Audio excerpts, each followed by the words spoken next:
Welcome back to Union Pregame Live. The Philadelphia Union hope to go 2 for 2 in their games this week as they host Sporting Kansas City tonight.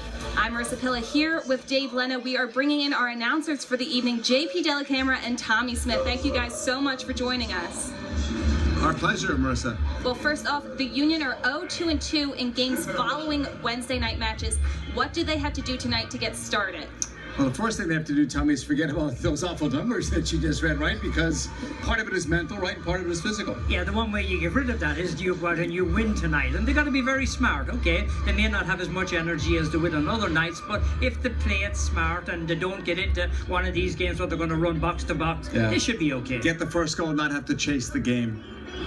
EJ Sapong goes up against his former club where he played 2011 to 2014. In fact, he was the Rookie of the Year in 2011, but he only has appelled one goal in the last 6 games. How does the Union get Sapong going tonight? Wow, CJ is always going, Tommy, but I think he needs better service. The other night, he didn't get that much of a supply of the ball. No, and the other night he was playing on his own up front, and it's very difficult to play on your own up front all the time. But he works, his work rate is unbelievable, and I think if they can give him a little bit more service and maybe get Bedoya to come through midfield, or maybe Barnetta to come through midfield a little quicker and put pressure on the back four, that Sapong might be in business. And conversely, Dave, one of the things that Sporting Kansas City wants to focus on tonight is eliminating that service from the outside players to Sapong. Well, we know Sporting Kansas City is a possession-heavy team. The Union farewelled against a similar team in that regard in Columbus on Wednesday. What did they do well on Wednesday night that they have to apply here? I would think collective defending, right, from the other night? Yeah, and not make any mistakes. They made no mistakes. Their game was on. Okay, there was a couple of half opportunities, but they really didn't give them any opportunities. They're up against the same threat tonight. They got a man who can score goals. They got to close him down. But that back four's got to play as a back four all the time. Could be a similar game, Marissa and Dave, to the other night, and the only thing is the Union hope it's a similar result. I think we're all hoping for that. Thank you so much, guys.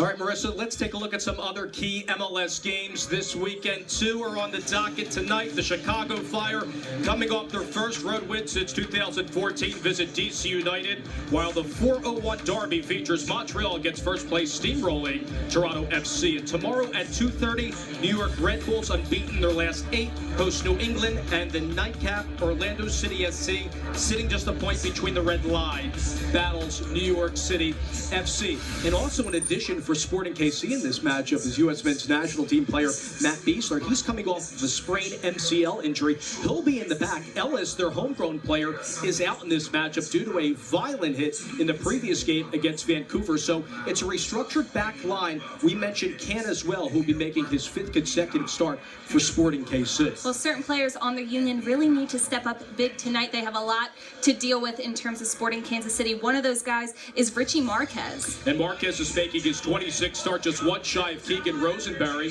He's been on numerous times with communication with Andre Blake. Plus, he's been paired with a different right center back this season.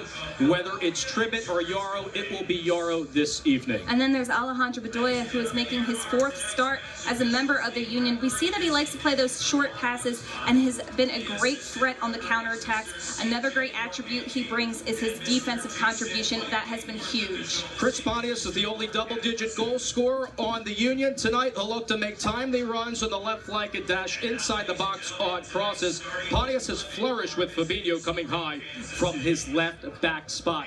And also, Marissa, one more player to keep an eye out for is 31-year-old Benny Feilhaber. Sporting KC will run everything through him out of that midfield, which is a very stealthy midfielder. Him and Sasha Kleshchuk are at the top. Well, the Union last year lost to Sporting KC in the U.S. Open Cup in penalty kicks. They'll look to rewrite the script in 2016. Marissa will be on the sidelines with JP Delacamera and Tommy Smith on the call. I'll see you at halftime. Kickoff is coming up next. Enjoy the first half, everyone.